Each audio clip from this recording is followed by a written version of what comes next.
Very అంటే అన్నకి ఒక రిమోట్ ఉంటుందన్నమాట. ఓకే. ఈరోజు మైండ్‌లో ఇది ఆర్టిస్ట్ కదా! 1 నొక్కేసి వచ్చేస్తాడండి. ఓన్లీ ఆర్టిస్టే.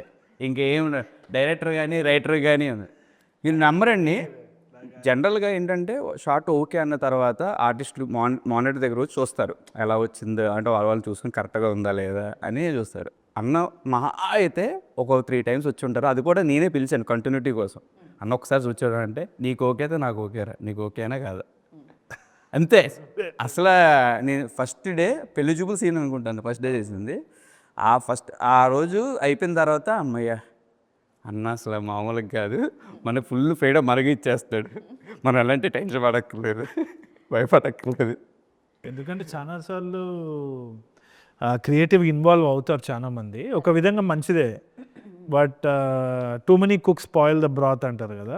అదేవిధంగా అది నేను నా దగ్గర కూడా జరిగింది. ఎప్పుడు స్టార్టింగ్లో షార్ట్ ఫిల్మ్ చేసే టైంలో కానీ, లేదు అంటే నా ఫ్రెండ్స్ ఎవరైనా డైరెక్ట్ చేసే టైంలో, లేకుంటే పెళ్లి చూపులప్పుడు కూడా they were lot of suggestions. And ఇప్పటికీ కూడా నాకు తెలిసి any director will go through that. అంటే జస్ట్ ఒక for the love of the craft చాలామంది ఇట్లా చేస్తే బాగుంటుంది ఉత్సాహంతో చెప్తూ ఉంటారు. కానీ అది ఆ సీన్కి బాగుండొచ్చేమో కానీ ఆ సీన్ ఎక్కడ ఇదవుతుందన్న లాంగ్ టర్మ్ విజన్ డైరెక్టర్కే ఉంటుంది. So it's always better to give of the confidence to one person. మనం ఏదో ర్యాండమ్గా చాలామంది ఇప్పుడు ర్యాండమ్గా గెస్ట్ లాగా వస్తారు సెట్ మీద, వచ్చి ఇట్లా కూర్చొని అక్కడ క్లోజప్ పడితే బాగుంటుంది అంట, నీకు నా చెప్పు నీ మూతి మీద పడితే బాగుంటుంది అని అనుకునేది. కానీ నేను ఇంకా అట్లా కూర్చొని ఓకే అని చేసేదాన్ని. So but they so many times it goes horribly wrong. And అవతల వాళ్ళకి అసలు ఐడియా కూడా ఉండకపోవచ్చు.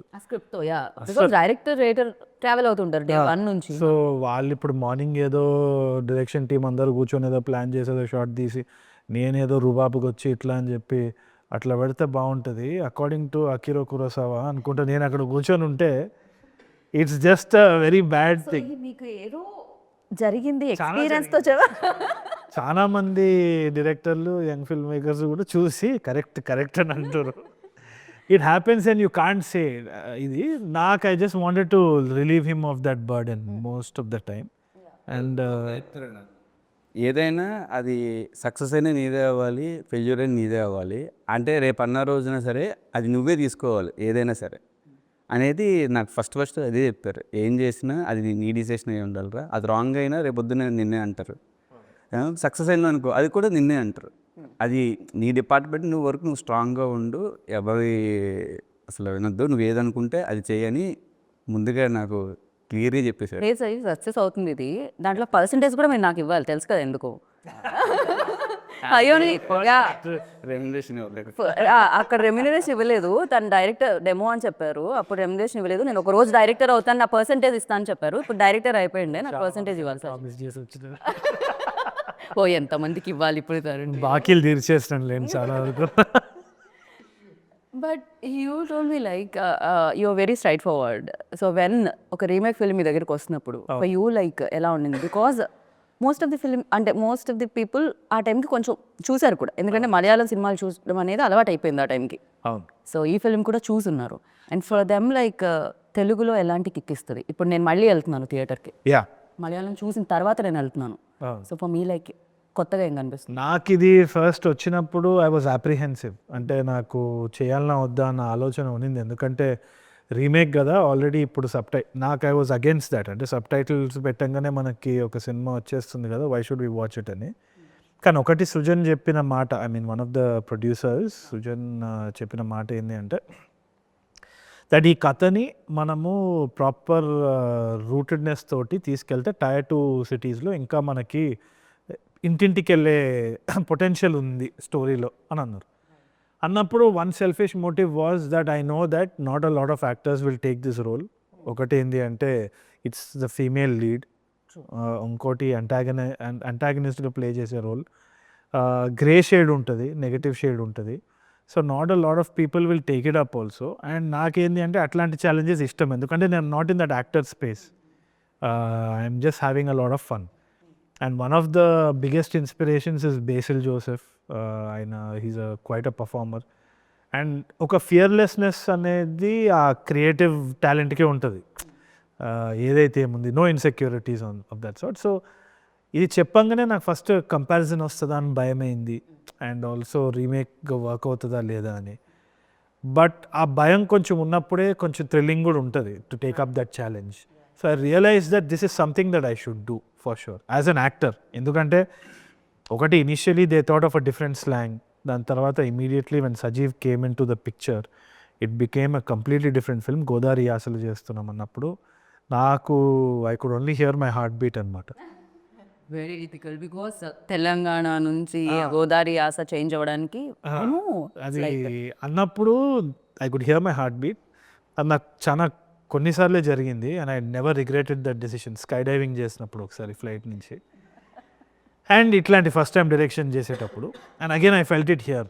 సో ఐ థాట్ ఇది నేను రిగ్రెట్ అవ్వద్దు, మళ్ళీ బ్యాక్ వద్దని చెప్పి ఈజీగా వెళ్ళిపోవచ్చు, but I regret the feeling because my heart was pounding and I said ఇది వినాల్సిందే అని చెప్పి చేసేస్తా. And I had amazing fun ఎందుకంటే as an actor. fantastic job. Like when I saw the teaser of this film, నాకు ఎలా అనిపించింది అంటే పర్ఫెక్ట్గా అసలు అంత అంటే కొంతమంది విజయ్ దేవరకొండ టక్కని ఆ తెలంగాణ ఏదో నాకు అంటే విజయ్ ఫేస్ రాగానే వచ్చేస్తుంది అనమాట, తన వాయిస్ మాడ్యులేషన్స్ అన్ని చాలా పెక్యులర్ అనిపిస్తుంది. And you also when you mic తీసుకోగానే చేసేటప్పుడు తరుణ్ భాస్కర్ అనగానే వచ్చేస్తుంది మైండ్లోకి. Sometimes it's a boon, sometimes it's a curse కూడా. ఎందుకంటే మొన్న ఏదో పాట వింటుంటే ఆ సింగర్ది ఆమె వాయిస్ ఇంత చాలా క్యారెక్టరిస్టిక్ ఉంటుంది. ఆ పాట విన్నప్పుడు ఇంకా నాకు ఆ సినిమా విజువల్ గుర్తొస్తలేదు, ఆమె పాడేదే గుర్తొస్తుంది. అంటే అదొక సిగ్నేచర్ అయిపోయింది. ఇప్పుడు ఆమెని మళ్ళీ మనము వాడాలంటే will her characteristic dominate the cinema అన్న ఇది ఉంటుంది. సో ఆమె వర్సటాలిటీ అనేది ఇంపార్టెంట్ కదా, మళ్ళీ స్క్రాచ్ నుంచి రావడం అనేది it's a big thing. So that's the attempt I did here. So అందుకనే I think whether it's a remake or not, I think that is new for me selfishly. And tier 2 సిటీస్కి అయితే I'm very sure they'll see a different film all together.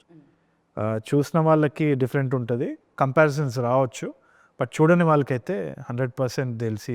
But చూసిన వాళ్ళకి కూడా ఒక problem ఉంటుంది, Malayalam impossible task అర్థం చేసుకోవడానికి. వేరే లాంగ్వేజ్ అన్న అట్లీస్ట్ తమిళ్ అన్న అర్థం అవుతుంది కానీ మలయాళం చాలా కష్టం. You know sub titles and expression like sub titles టైంలో ఎక్స్ప్రెషన్ మిస్ అయిపోతూ ఉంటుంది. సమ్ మేబీ ఆ మ్యాజిక్ ఏదైతే అంటే మిస్ అయింది ఉంటుందో అది ఇంకా ఎక్కువ కనెక్ట్ చేయొచ్చేమో అగైన్ వాచెస్ నాలాంటి వాళ్ళకి. నో సబ్ టైటిల్స్ చూసేటప్పుడు చాలా కల్చరల్ కాంటెక్స్ట్ అసలు మనకు రాదు. నేను తమిళ్ నేర్చుకొని చూసిన తర్వాత సినిమాలు వేరు, ఆ సబ్ టైటిల్ చూసి చదవడం అనేది దట్స్ అ డిఫరెంట్ థింగ్. అంటే ఎమోషన్ మిస్ అయిపోతుంది కదా, లైక్ మనం బ్రెయిన్లో ఇక్కడ చదువుతూ ఉంటాము, అప్పుడు ఇక్కడ మన బ్రెయిన్ వర్క్ చేయకుండా అన్ని వర్క్ చేస్తూ ఉంటుంది అనమాట. ఆ కనెక్షన్ అనేది పోతూ ఉంటుంది బేసికలీ. అండ్ చాలా మీమ్స్ కూడా చూసాను సబ్ టైటిల్ చూస్తూ, ఒక ఐ పైకి ఒక ఐ కిందకి కూడా అయిపోయింది చాలా మందికి. ఇక్కడ 2 కళ్ళు ఒకే దగ్గర పెట్టి చూడొచ్చు. Yeah. And Eesha you tell me like చాలా మంది ఈ మాట అడిగేసి ఉంటారు ఆల్రెడీ ఇంటర్వ్యూలో, but again I wanted to ask you this question. Like చాలా మంచి పర్ఫార్మర్, యూనో తెలుగు చాలా బాగా మాట్లాడే అమ్మాయి, అండ్ స్క్రీన్ మీద ఫ్రేమ్ పెట్టగానే చాలా అందంగా కనిపించే అమ్మాయి, బట్ వై ఎందుకు ఎన్ని పాజెస్, ఎన్ని కామాస్, ఇంత టైమ్? అంటే ఇప్పుడు రీమేక్ అనగానే ఆయన అంత ఆలోచించా, నేను ఏం ఆలోచించలేదు. వెంటనే I just want to do this. This film ఎందుకు మీకు బ్రేక్స్ వస్తున్నాయి? అర్థమైంది, అదే చెప్తున్నాను. అందుకే మనకి ఏంటంటే ఇట్లాంటి క్యారెక్టర్స్ రావు, చాలా తక్కువ వస్తాయి. కాకపోతే కొన్ని మనకి అంటే సూట్ అవ్వము అనిపిస్తుంది. ఆ ప్రాసెస్లో చాలా ఫిల్టర్ అయిపోతాయి. ఇంకోటి ఏంటంటే లాక్డౌన్ తర్వాత నుంచి కూడా, కోవిడ్ తర్వాత నుంచి ఆప్షన్స్ చాలా ఎక్కువ వచ్చాయి. అంటే ఓటీటీ కూడా ఉంది కాబట్టి, అండ్ ఓటీటీలో వాళ్ళకి యాక్టింగ్ బాగా రావాలి క్యారెక్టర్స్ చేసినా సరే. సో అదొక ఆప్షన్ ఉండింది. సినిమాలో చాలా వేరియస్ ఫ్యాక్టర్స్ ఉంటాయి. అంటే మార్కెట్ అని చూస్తారు, అండ్ లెట్సే ఒక బిగ్ బడ్జెట్ మూవీ అంటే ఒక లెట్సే హీరోయిన్ని కాస్ట్ చేస్తే ఆమె అన్ని లాంగ్వేజెస్లో అట్లీస్ట్ తెలిసి ఉండాలని చూస్తారు అనుకుంటున్నా. So I think a lot of factors will actually effect ఎవరిని కాస్ట్ చేయాలి ఏంటి అని చెప్పి. సో నాకు వచ్చిన ఆప్షన్స్లో, అండ్ మీరు అడిగిన క్వశ్చన్ కదా తెలుగు యాక్టర్స్ అన్నది, ఐ థింక్ ఇట్స్ గుడ్ నా is what I feel after watching like Little Hearts కానివ్వండి, దిస్ బేబీ అండ్ ఆల్సో అందరు తెలుగు వాళ్ళే కదా.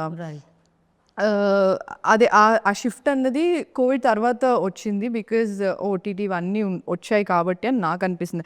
అండ్ ఇప్పుడు ఏంటంటే ఈవెన్ జనాలకి కూడా సంథింగ్ రెలవెంట్ అండ్ రిలేటబిలిటీ ఉండాలి. అంటే ఒక క్యారెక్టర్ చూసినప్పుడు వాళ్ళు నాస్టాలజిక్ ఫీలింగ్ ఉంది. ఇప్పుడు లిటిల్ ఆర్ట్స్ చూసినప్పుడు నాకు అలాగే అనిపించింది, అరే ఇట్లనే ఉండేది కదా అని చెప్పి.